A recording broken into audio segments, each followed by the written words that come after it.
Welcome everybody to Hacker Valley Blue, where we get the industry's best and brightest cyber defenders to share their experiences and tips on how you can better defend your assets and networks.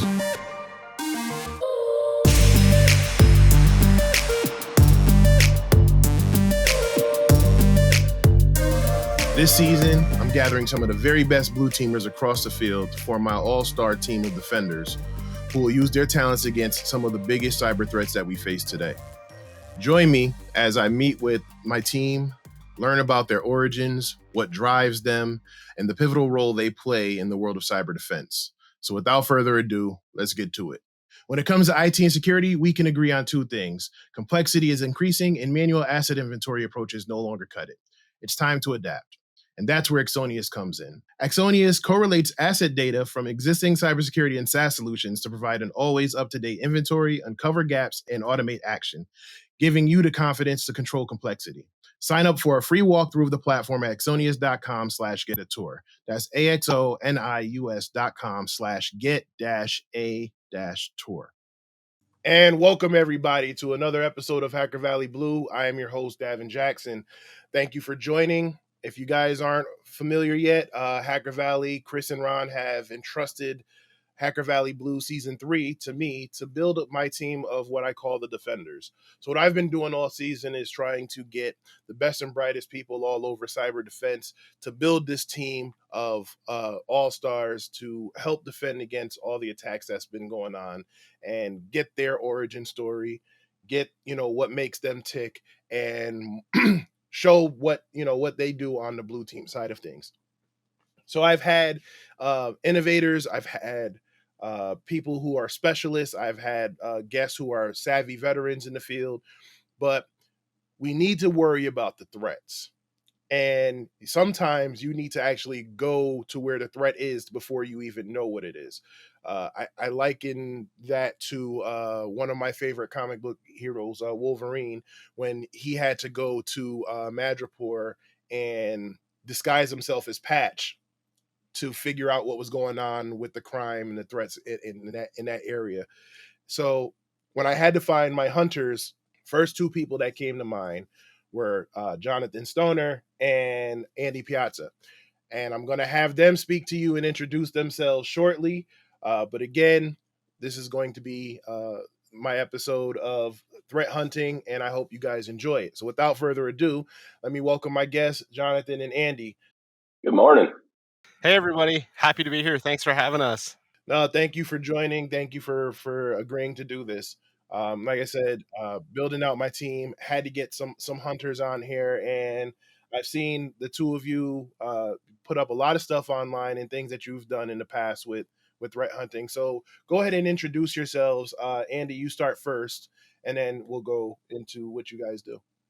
Yeah, like you said, Andy Piazza. I'm the chief evangelist for the little company here in Northern Virginia called VIA. My day job is normally a threat analyst. Recently, I took over a role as an incident response lead. But as a threat analyst, I've been doing CTI for a little too long now. I had a lot of overlap with working with incident response and doing threat hunting. I've worked in really large enterprises. I say really large. One of them I supported was over 1 million connected devices. Been exposed to a lot of fun, a lot of cool missions. We'll hopefully get into some of the things we found anonymously, right? Not talking about specific clients, but it's been a really cool journey to get to work with a lot of great folks, right? I've met John Stoner quite a few times. There's a high population of threat analysts and threat hunters here in Northern Virginia area. I get to meet them through. We also have a big role in B-Sides Nova, so get to interchange with ideas with those folks at different conferences. So yeah, I've been doing it for I think about 10 plus years, but originally was thinking about being a cop like 20 years ago, joined the Army to be a bomb disposal guy, failed out of that school, and the Army made me an MP. And, haven't looked back. It's been an interesting journey. That's a whole origin story, hour discussion, how I got into cyber in the first place. But yeah, I think the thing for me has been, it's really cool in the cyber threat world where we're getting to research different things every day. So that's kind of how I got into it and what got me inspired. But John, how about you? Go ahead and introduce yourself. Sure. I'm an Army veteran, similar to Andy. I was in signals intelligence, so most of my career has been spent in or adjacent to the U.S. intelligence community or in the Department of Defense. I've been doing a variety of cyber security roles since 2010 when I transitioned out of the Army. I was an instructor. That was how I first sort of like broke into cyber and made the transition. It's one reason I have so many certificates, because I was teaching a lot of those sorts of courses. And I did some cyber counterintelligence and then threat intelligence. And I've done some other roles. I'm back at Booz Allen now, supporting multiple clients as a DoD contractor around RMF and policy and general cyber security strategies. CTI is still my true love. I really like the mission around threat intelligence and that aspect of defense. This conversation comes up a lot at B-Sides Nova. I actually am pretty involved in the community. I think that's something else. We don't have to talk about it today, but it's an interesting part because a lot of us in sort of like the DoD contracting space aren't or don't participate in the rest of the InfoSec community. It's very siloed in some cases, and I'd like to see that interchange of ideas continue to occur more regularly, so we can have that back and forth, because so much of what we rely on is no longer right in classified realms. It's open source endpoint data. And like I think I get so much data from like Twitter and Slacks and Discords that I'm in. So, Andy, going back to you, how did you find your way to cyber? Yeah, so I got out and got out of the Army in like 2010. 2011. I was military police, but thankfully my last 4 years was at the Army Intel headquarters. I was in charge of what they call force protection, a platoon of MPs guarding the Intel headquarters. So I had a security clearance, got out and was doing physical security, personnel security, right? So building locks and security clearances, that kind of stuff. And got an opportunity to start with my company as a security manager. At the time, I was supporting the Secretary of Defense Communications Office. So those are the guys that travel all around the world with the SecDef and provide his network. So I was always, for the first 2 years I was out, I was on IT contracts as like the only traditional side of security. I was in the same contracts as the InfoSec folks. So was hearing everything they were talking about, trying to figure out what it was, and I had a bunch of GI Bill left. I'd finished a master's in intelligence studies, so I did an undergraduate certificate in IT security so I could kind of fit in with the teams I was going to lunch with every day, because I had no idea what they were talking about. And my CEO at the time, Trong, hands me a malware analyst cookbook, which I'm pretty sure is still on my shelf like 10 years later. Sorry, Trong. But he hands it to me and he's like, "Hey man, if this seems interesting, let me know. We can get you some more resources and see if you can switch over into cyber." So just started digging into that. I was helping doing some threat briefings for the travel team, for our folks that were traveling with the boss about IT risk and cybersecurity risk. So I, between that and with the master's in Intel and the interest in intelligence, it seemed like a good transition. So I took the opportunity, actually moved over to USCert, and then what became InKick and CISA. I was working as a cyber threat analyst early in my career on an information sharing program with the private sector. They've got like 200 private sector companies sharing with them in a little program called CISP, Cyber Information Sharing and Collaboration Program. So I was there for a couple of years, sharing threat intel. It was still not very technical. It was more, kind of being the middleman. People would pass us information. We would anonymize it, enrich it, and push it back out to the other communities across the critical infrastructure sector. So it was like, man, this stuff's really interesting, but I wasn't getting hands-on. I was talking to the hands-on teams. And again, I still had a bunch of GI Bill left. So I ended up started the master's program for SANS, which I just finished back in November. Which was huge. Yeah, thanks, man. It was like three and a half years of fun. It was real cool though, because it got me the chance to really get hands on and stuff. And after like my second or third course, I was like, okay, I'm enjoying the threat intel thing, but I need to get into an enterprise and really apply it, right?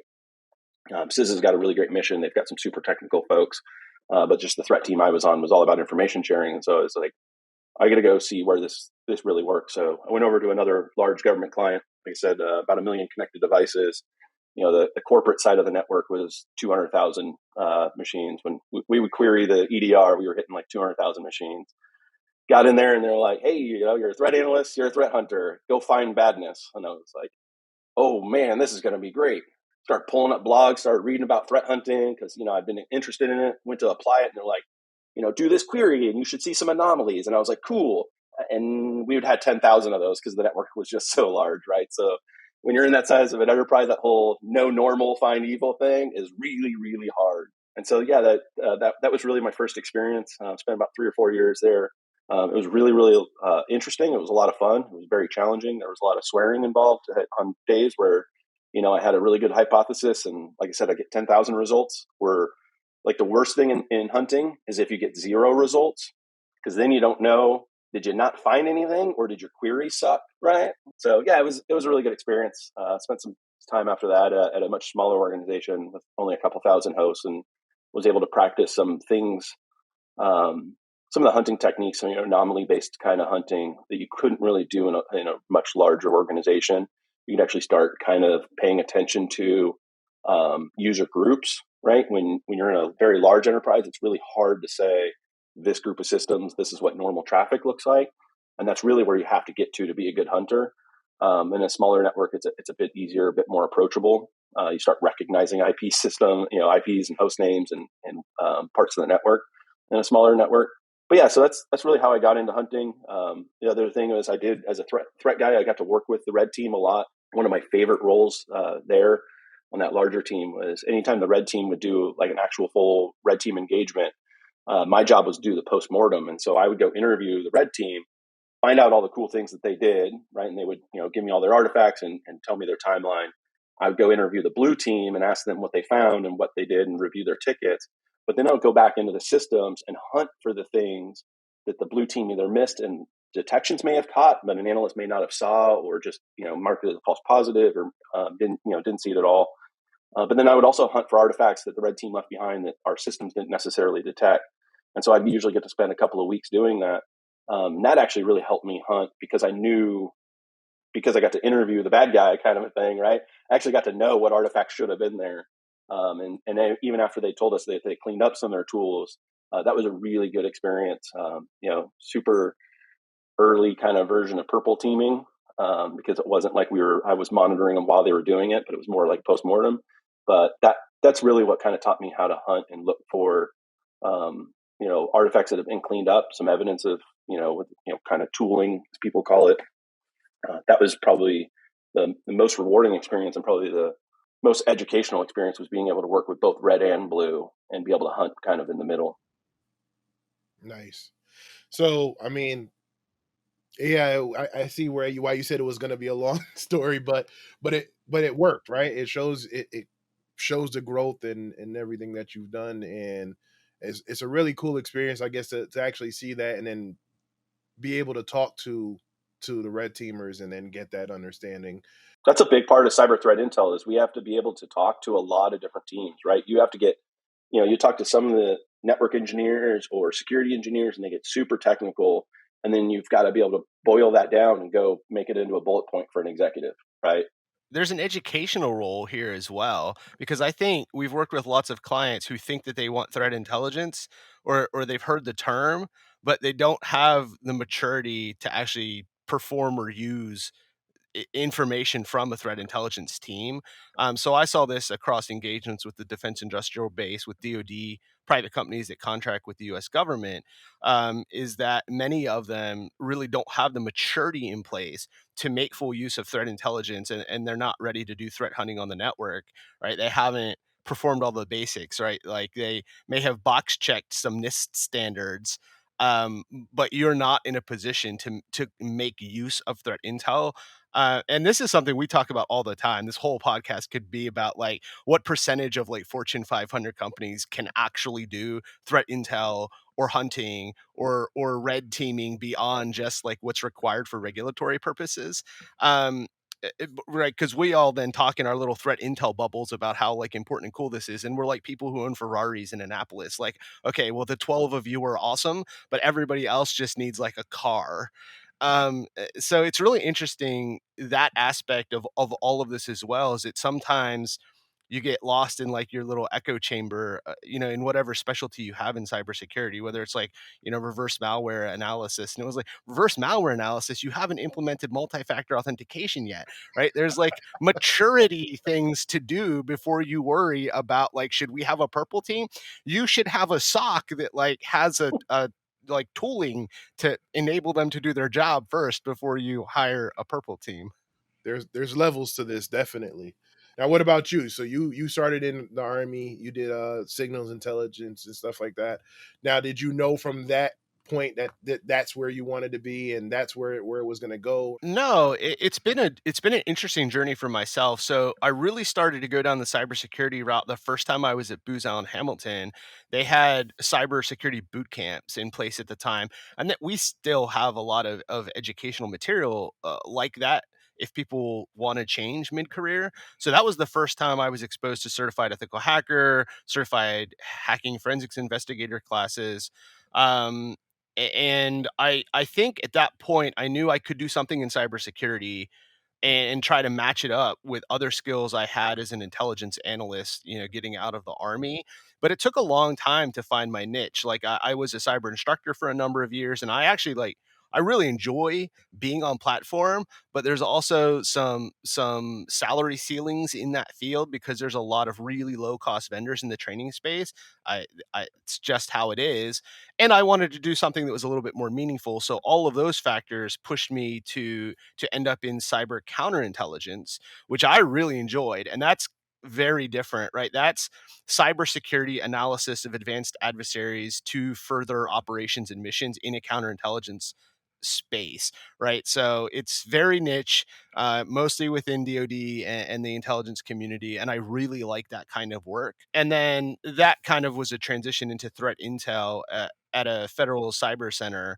And I really enjoyed the work we were doing there. And it's interesting because I'm the first person to tell you I am less technical. Andy's much more technical than I am.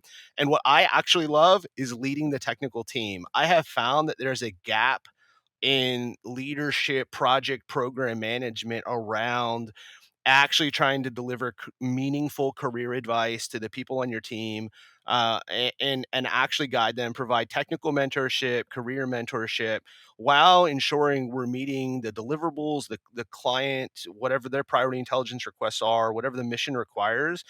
And that is can be very busy and very demanding, and there's a lot of stakeholder coordination, a lot of executive level coordination, right, all the way up to like down to the individual analysts, like all the way up to senior executive level personnel.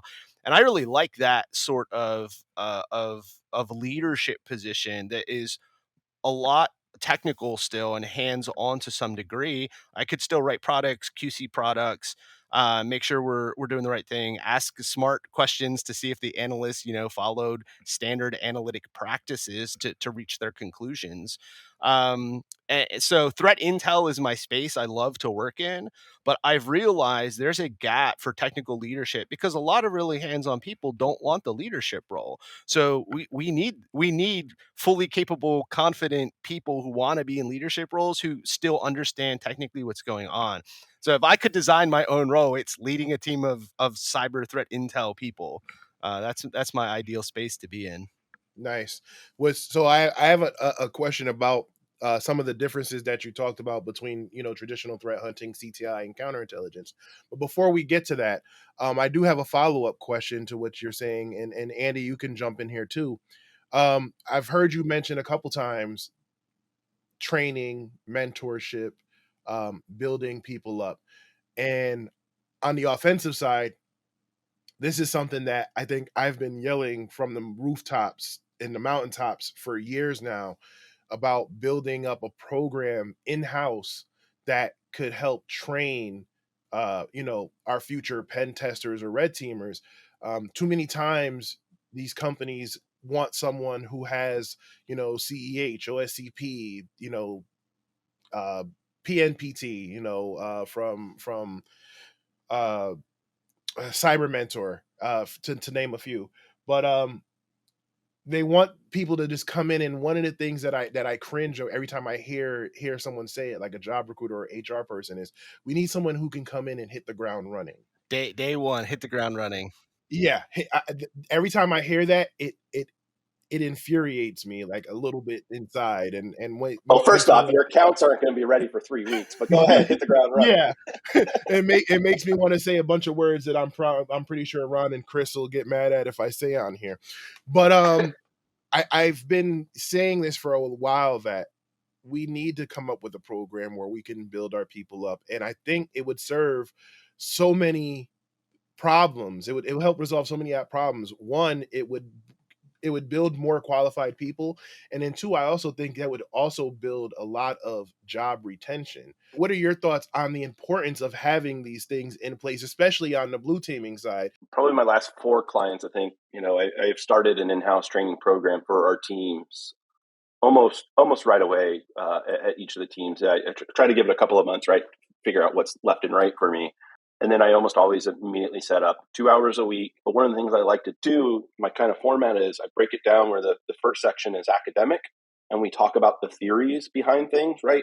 So I literally will get down to base level and explain, what hashes are and what the hash algorithms are. Not the mathematical and getting super nerdy with it, but like explain the different hashes and, how old they are, right? Because that's one of the funny things. Like, oh, people are like, you got to go with the newer one. I'm like, the newer one's still 20 years old. I don't think you're paying attention, right? But I'll go over the academic part first, right, and explain, who is information and passive DNS information, and I try to take everything to the physical world. I'm a simple Army grunt. So, I'll explain that, like, one is your phone book. The other one, your old Yellow Pages phone book that used to show up at your front door. The other one's like your call history, right? And try to break that down. And then I would go into how we apply it and what processes we use to, look up virus total, hashes and look up who is information or passive DNS information. And then show it actually going into the Intel products that we write and, which tidbits are valuable. And we have an open discussion about, oh, hey, have you used, this tool, or this tool I find gives me different results or better results. And then the second hour is usually more of an open analytical discussion. I like to ask questions like, hey, if someone asked you how many domains did we look up last week, would you even know how to pull that up, right? Or how many products did we publish? Or what is our error rate in our products? Like, I'll start to ask analytical questions about the processes that we do to see if they're really thinking through the process or just kind of following a checklist. And it's funny because, you do talk about, companies hire people, they expect them ready to go. It's even worse in government contracting, right? Because the clients really expect us, we'll very rarely ever get to hire a junior person. Junior is the classic Twitter complaint of 5 years because there is no opportunity to teach somebody, day one type of stuff. One of the big things with Intel, right, is John kind of alluded to, we have a lot of folks that come from different parts of intelligence. And a lot of them are what I would consider all source in parentheses cyber, because they could take their skill set and go apply it to counter narcotics or counterterrorism, right? They're really good analysts, really good researchers. They're really good at taking a bunch of data and boiling it down for executives, but they may not necessarily understand what the heck they're talking about, the cyber, the true InfoSec, the technical side of it. And not to take away from their skill set, but that is a whole completely different discipline, in my opinion, than like true CTI, being able to get into the data, hunt for the data, do threat research, right, and go find new, actor infrastructure, that kind of thing. So we have to baseline. I don't care if I've got a senior all source analyst and a senior, some CTI teams, they'll have malware folks or dark web analysts. Like, we have to baseline our terminology. There's so much that you hit on that I want to talk about. The first one I want to talk about, because it doesn't get discussed enough, is personnel and organizations aren't given the time to do the training that's necessary anywhere. Andy, you alluded to it a little bit. How busy everyone is and how busy everyone is expected to be by the norm hinders professional development. So I want to throw that firework out right now, because in most cybersecurity disciplines, you have to have professional development and growth. And a lot of folks coming into this field have some intelligence analysis background, either from school or from the military. And for that aspect, right, they have to understand the technical things. Like, that IP address isn't like, yeah, we can block IP addresses all day long. Like, do you think that really matters? Like, let's bring up Bianco's pyramid of pain. Explain to me what cost you're imposing by blocking an APT 28 IP address that was from an exit node anyway. Like, none of that technically is actually helping you defend the network. But a person with a SIGINT or all source background who doesn't understand IT networking doesn't understand that that's not an effective defensive measure in the first place, right? And it's the only place I've seen that teaches CTI is either the mini course you put together, Andy, or SANS 4578, right? And most people can't afford a SANS course, especially if they're trying to break into this field, right? Because they probably don't work for a large enough company to cover that tuition. But there are lots of other resources like in VetSec, and we may talk about this, where we're getting some more mentoring around CTI, and there are starting to see some avenues of open source. And a lot of this just isn't codified. Like there's plenty of places you can go and talk about, like anybody can read ICD 203 intelligence community like analytics standards, but I don't think most people who are outside of the intelligence community understand that that resource is there, or the psychology of intelligence analysts. There was just a thread on Twitter today on this. So there are resources for both like the analytic background, how to use the diamond model. What does that even mean? There's a lot of like really great videos. One of them's like using a Star Wars analogy to make it make sense to people. But we have to have a training plan. And I think, Andy, you brought a good point. Like, ideally, you have individual training plans, but that takes time, right? If I have two new junior analysts on the team and one came from working in a SOC at like a company and knows IT, he needs to know all the intelligence stuff. If I have somebody getting out of the Navy, who was an all source analyst, right? That's a different training. It's definitely interesting. And there hasn't been, outside of SANS 4578, really good courses I've come across to teach both aspects that are necessary to be successful. Or the other part is if you're doing individual training and you're doing something on Pluralsight or Cyber Mentors courses, you're sharpening your axe.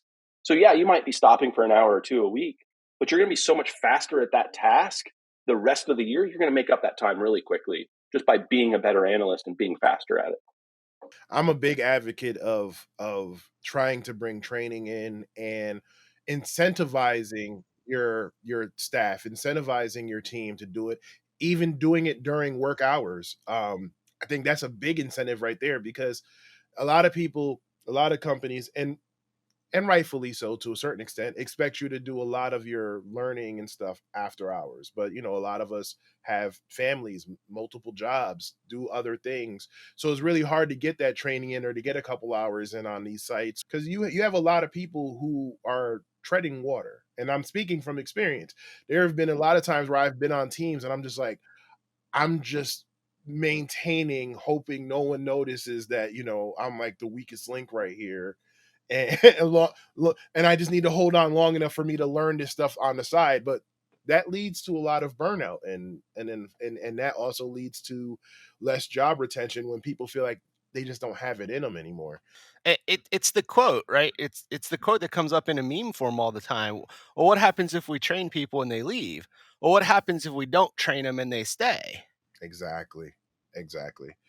Yeah, and I will say for the managers involved that are listening, trust your people to be able to share in closed channels. There are plenty of Slack channels of threat analysts where we could save ourselves a lot of time and money by asking questions in there, but we have to have the trusted management that we can ask about stuff we're seeing, and that's the real challenge, right? Our sponsor for this season, Upticks. So Upticks, if you aren't familiar with Upticks provides the first unified cloud-native security analytics platform that enables both endpoint and cloud security from a common solution to enable security professionals to quickly prioritize, investigate, and respond to potential threats across a company's entire attack surface. By unifying visibility in a single tool, security operations analysts can focus on one tool set and interface to improve productivity and efficiency. So I hear you earlier, both of you talking about finding the different information and getting that data and that intelligence. Would something like an Upticks help you with being able to parse that information out and determine what threats to go after? Yeah, definitely. What I'm seeing in my enterprises that I support is IT is moving to the cloud a lot faster than the SOC is, and getting the SOC the visibility, right? Even if it's in the dev, they're like, oh, we're just doing development stuff. Those are still accounts and stuff that need to be monitored. There's still probably some data in there that we care about, and so getting that cloud visibility is absolutely huge for this for SOCs, for defenders, right? Even for red teams, right? Understanding what's out there. Yeah, and tools that are bringing all the data together for the analysts to make it easier is critical. You cannot automate threat intelligence, but we need automation and tools to make the job easier, faster, to correlate the data, to see the data, to do whatever analysis is taking place. Maybe it's your SOC doing some of that. Right, a lot of SOCs do some quasi CTI things because you don't have a dedicated team, but tools that bring all of that information together to make it to make the analyst's job easier is going to be critical, right? Especially as we get more data and right, whether it's dev or from the cloud, we need all of that in one place as much as possible. Absolutely. And thank you to thank you to Upticks. For more information, go check them out on upticks.com. That's uptycs.com. What are some other misconceptions that you have heard that, you know, frustrate you, that you wish the public or even your own community knew about CTI and threat intelligence? I will say, first thing is, that we're tracking it all. I remember being a grunt and on the ground in the Army in 2004. I went to Iraq. I was on the west side of Baghdad, and my friends and family would be like, "What do you think about what's going on in Afghanistan?" It's a big world. I have no idea, right? So I get questions all the time on the cyber side. What do you think about that? The Chinese activity, or what do you think the Iranians are doing? Unfortunately, as a defender, I have to try to keep up with all of that, right? I'm not a Russian analyst or a Chinese analyst that just gets to focus on that. So I do have to read up on it quickly and give them an answer. But it's just so damn impossible. I mean, we struggle to keep our eyes on the big four, what we call RIC: Russia, Iran, China, North Korea. There's so many different actors in the cyber criminal space. Just the ability, the assumption that we're tracking it all. I have literally had folks come over, show me a hash and a printed email and go, "Are you tracking this hash?" Like, there's just this misconception that we're tracking things in general. That happens to be a funnier one, right? But just the ability to keep up with it all, that's a huge misconception. It doesn't matter the threat intelligence platform you have. It doesn't matter if the organization has the data. It is impossible for the largest teams in the world to be able to read everything that's going on and have situational awareness on it all. I think that's a big misconception that's killing people. It hurts analysts and kills us in the sense of imposter syndrome, that we have to keep up with it all, whether that's different countries or the technical stuff, right? You might be a really good malware analyst and know nothing about networking, or be really good at hunting, on network infrastructure, or do writing detections and be really bad on the host. So I think it's just that misconception that we can keep up with it all. Yeah, I think you hit on that in the information overload. I think one of the other misconceptions is that people in this field are all from like the Intel community. Like, that's not true at all. Right. There's plenty of vendor and commercial teams who need CTI skills, whether that's like an additional duty or whether it's like a primary duty for that job. A lot of our skills, I think, overlap with what people consider OSINT, right? There's a lot of OSINT skills involved in like that initial CTI research. Whether you're in the DoD or out in the commercial space, a lot of those same skills are going to apply. But like, if you're someone who's really good at research, like you have your English degree or whatever, or your library sciences degree, and you love research, but you like cybersecurity, this could be a field you excel in, because we absolutely need people who love answering the latest RFI from the CEO or board of directors about this thing that we've never heard of, that we're not tracking because it's not relevant, but we need an answer in 45 minutes. You made me think of another one, though, that kills me. The big misconception is the timing.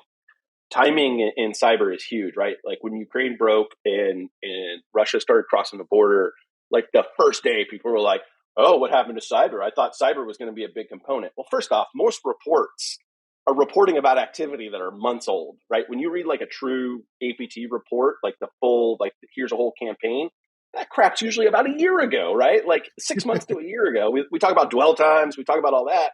And so people like want real-time threat intel about what's going on in the ground in Ukraine. And like, you're going to have to wait a couple of weeks. Settle down, right? Can I, and I'm gonna hop on this soapbox real quick. People demand information so much now that they forget that some of it is none of their business. And I'm not saying it to be rude, but we all come from a military background. We all dealt with intelligence in certain aspects. Some of the stuff is legitimately none of your business, and it should not be publicized. It should not be on social media, and it should not be on the news. But and then one of the misconceptions that we get on the offensive side is that we're all like in hoodies, which a lot, which they're very comfortable. But we're all in hoodies, brooding somewhere, like, Mr. Robot again. Love the show. And that, we're thinking of ways to hack banks or people's social media accounts. One day I promise I'm going to like just show my inbox of direct messages from Instagram of, hey, can you hack into this account, or I lost access to this account. And it's like, no, that we're not all worried about what your girlfriend's doing or your boyfriend's doing. And That no, means you made it as a I'm hacker, though, right? When you start yeah, getting those, you've made it as a and hacker. yeah. No, I'm not going to hack into a bank and clear your student loans or your debt.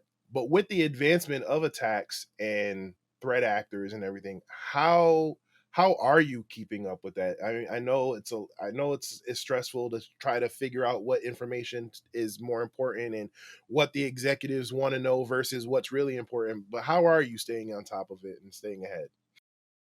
So for me, it's definitely Twitter is the primary source. Like I said, I'm also a member of a couple different Slack channels that are quite helpful. There's a handful of folks to follow, I think, on Twitter they're really good at either raising the alarm or lowering the alarm, and that's something to hit on. A big part of CTI that's missed is our ability to tell the boss when it's not important, right? And so a lot of the times we'll see something, and I say if it hits, big news, that's something that we should write a quick blurb on and get up to management. If it's something my dad would see on TV, I don't care that if we don't think it's a threat, we should tell the boss why we don't think it's a threat. And I don't think CTI does that enough. We can't be the ones running in with our hair on fire every damn time. They're going to stop listening to us. We got to tell them when it's okay to chill too. But so I, following certain folks, obviously, Katie Nichols, John Holquest. I feel bad. I'm not going to name a bunch of them, but there's quite a few accounts that they do a really good job. Rob Lee, all of the Rob Lees. There's like 9 of them on Twitter that are all pretty smart, but Joe specifically Rob. Slowick. They'll do a really good job of kind of distilling, the reporting and calling out like, okay, yeah, we hear this, right? One of my favorite things is when a report drops on a Friday, Katie seems to be like the first one that'll be like, okay, guys, this one can wait till Monday, right? That's really important, kind of quick analysis, right? But yeah, so I definitely think Twitter and being able to bounce it off of each other, either in Slack channels or on Twitter, there's a lot of things that will break, several days. Like I said, half joking, but literally I've gone in to brief things that, and like, hey, this critical vulnerability has come out. These actors are going after it, blah, blah, blah, blah, blah. And they're like, oh, who reported it? Was it NSA? And I'm like, no. I'm like, oh, the FBI? Like, no. Like, where'd you get it? And they just assume I got it from, classified sources. I'm like, have you heard of Gossi the dog on Twitter? Because he broke it like 2 days ago. Like, you know what I mean? Like, but it really is often a really good source. Florian Roth, one of my favorite things is people come out new malware and like, oh my God, look how sophisticated it is. And Florian will be like, yeah, these 3 Sigma signatures would have already detected it, but I wrote another one too to add to it, right? No, yeah, I agree with everything you all have said. I think it's really important to have multiple sources of information, right? It's sort of like that OSINT part of this, like what Slacks are you in, what Discords are you in? There's closed networks that you can join, right, with varying degrees of sensitivity. I like personally joined InfraGard in Maryland, so I can get like TLP stuff like to my Gmail, like I have to log in. But like there's so many places an individual person can go to get information. You have to be on Twitter. Even if it's a sock puppet account, you have to be on Twitter and follow these accounts, right? There's both CTI accounts, and then you alluded to like the malware accounts that come out with the malware analysis, like VX Underground. It comes to mind as well. And then don't be afraid to ask questions either. I mean, everybody in this space who's in the sharing communities is open to trying to help you if you have questions as well. So cultivate the sources of where you can get additional information and context so that you can also answer questions either proactively, right? Like Andy said, that you're going to get because, it's log4shell. What is going on with this? Like, we're going to have questions, right? It's obvious you're going to have questions about this. The Ukrainian situation, you're going to have questions about this, even if it's really irrelevant to the company. Somebody's going to want to know something around that situation. No, absolutely. And just why would you need a sock account on Twitter? Twitter is such a happy place. No, it's not. Oh man, we love you, Twitter. Not really. But, no, we do. Sorry. You're okay. So, but it's funny that you mention some of the accounts that you follow and the fact that it's like such a tight knit community, because you're not the first person who's actually said that. I think Leslie Carhart's mentioned it, and also you talked about Katie Nichols. Katie also said it as well. It's like there's a community within the community for threat intelligence and NCTI and everything. But it also makes me think of something that a previous guest, Eric Bellardo, mentioned, that it's great that it's such a tight knit community, but it also shows that it's a very small number as opposed to so many other jobs in cybersecurity. And I guess this is going to bring it back to the training thing. We talked about having, in-house training and incentivizing trainings there, but how do we get people to look at, CTI and threat intelligence, and where can they get affordable trainings? Because like John mentioned, there's the sand stuff, which I don't think anyone's going to have that money just starting out. Where can they get these trainings? Where are there any type of vulnerable machines? So like with pen testing, we have Try Hack Me and Hack the Box and Vuln Hub, where we can download different machines, put it in a lab, and just hack away at it until we understand it. Or we can read blogs on different things we can do with hacking, that we can do while we're hacking in these labs. Or are there affordable trainings that we can bring people to say, hey, if you're interested in blue teaming or DFIR or CTI, have a look at this stuff over here and build a lab of your own. Yeah, I would have to say I'm not going to even try to pronounce Joe Slowick's company. He's got an LLC. He does training. One of the other good sources like Try Hack Me and stuff like that is actually really good. They got, not only do they have blue team stuff, but one of especially as a red teamer, right? Say what you want about CEH. I don't care if you get the cert or not, but for CTI, it's one of my favorite things to put people through because it really shows them the technical side of things. Really lays out the kill chain really well, right? Which is really important on the CTI side, is understanding how the hackers do what they do, right? So I definitely think there's just a lot of general overlap in InfoSec training that works for different disciplines. I am been working on this. I promised it like a month ago, a blog of what I normally give out to mentees as I mentor them to get into CTI, trying to write it up into a blog. Hopefully I'll get that out sometime this month. But yeah, I mean, I do my CTI 101 workshop at B-Sides Nova. I try to expand it out to a couple other B-Sides. Just been really busy to do it. I like to tell CTI analysts they should go into like Cybrary and do every one of the 101 courses that are free, right? Literally from every topic, right? If it's a 101, a CTI analyst should knock it out, at least run it in the background passively and listen to it, because we have to know so much about, or so little, or a little bit about so much, right? Chris Sanders, obviously amazing training as well. He's got the one on the cuckoo's egg that is, I think, really awesome. If you haven't read that book, it's one of the original APT reports, right? So, and Chris Sanders does a really good job of breaking down that book, and he's got some really good trainings up as well. John, what am I missing? I know there's some more. Well, I mean, and also like when someone reaches out to me on Twitter or something, like I have a whole email of like all the stuff, and it starts like at the top with Katie Nichols' blog. Like she has 2 entries about what you need to know.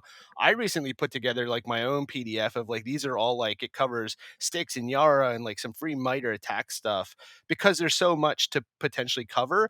You can get a free SANS account and log in and watch all of their training. And then all of the SANS cyber threat intelligence summits are on YouTube. So you can watch all of the previous SANS intelligence stuff as well. MITRE AttackCon is coming up. So there might be some really valuable stuff that comes out of that. But if you're new and you want to look like break in, reach out to some of us who are in the CTI field because we can share some stuff what's on Twitter or send you an email. Because outside of a few of the things Andy's already pointed out, there's not a lot of like really structured, holistic training for someone to go take. So I mean, I could send you the PDF I put together. You could start with Katie Nichols' blog, right? Try to attend some of this lower cost training or pay what you can training that pops up. There's like Wireshark labs you can download, right? Like sometimes that's a course set depending on your role at that agency. So you can like make sure you understand packet analysis and download the Wireshark labs. In offensive security or pen testing, there's a moment that we all love, And it's like when we pop that shell or we gain admin or root privileges on a system and we completely own it. I know I've talked to a couple people on the defense side about what it's like to them, but if you guys can share a story, not too long, of a time where you were able to put all the pieces together and what that felt like.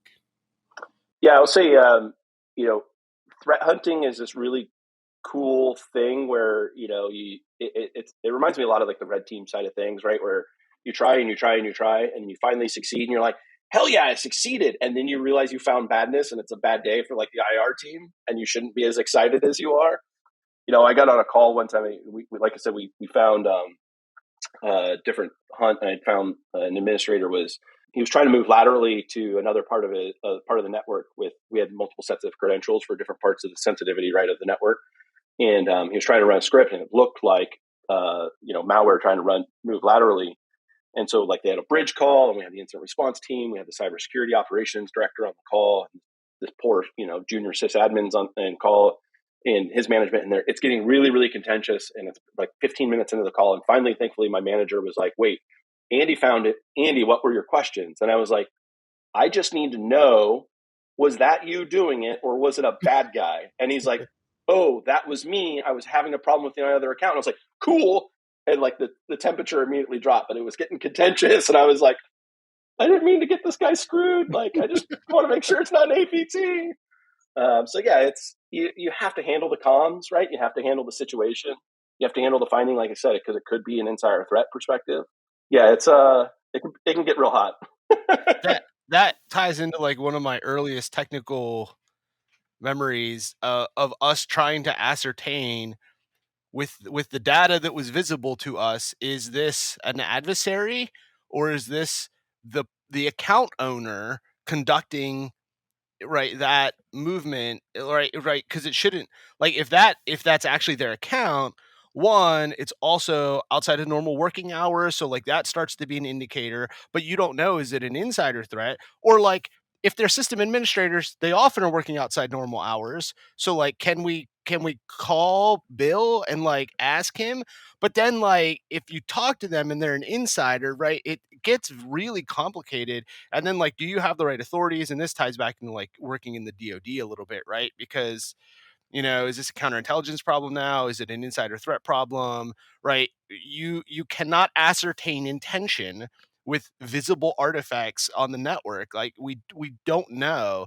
So yeah, that coordination amongst different teams who might be involved, right? Do you have an insider response team? Do you have an insider threat team? Are they different functionalities?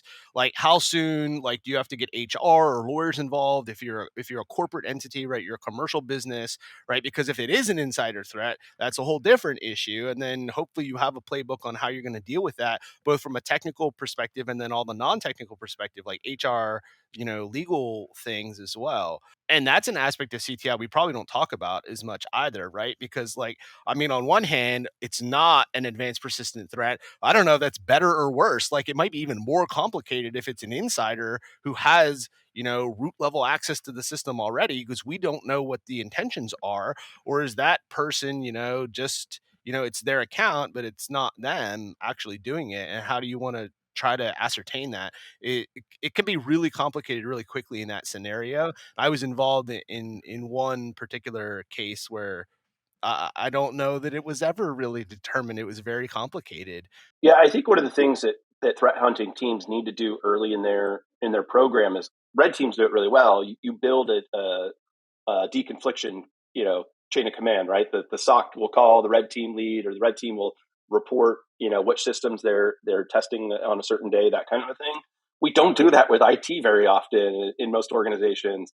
But yeah, I shouldn't reach out to John if I see his account doing something stupid. I should know that, and his manager should know that I'm going to reach out to the manager.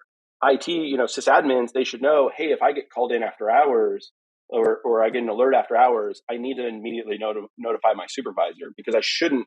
We end up often, from a SOC perspective or a hunter perspective, going to the individual and like, John, were you doing that badness? You're like, no, right? We really should be. We should have an escalation chain, and not just our escalation chain. Like, I shouldn't have to call the director of security before calling the IT boss, right? We need to establish those communications early.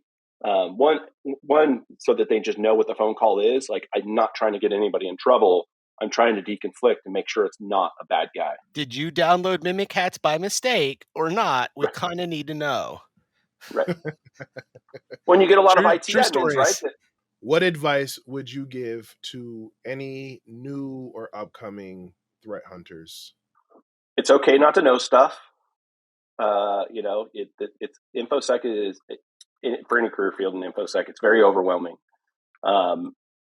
Be realistic in what you can learn in a regular period of time. Don't burn yourself out trying to learn it all. Just be realistic. Set yourself up a training program and just focus on specific objectives.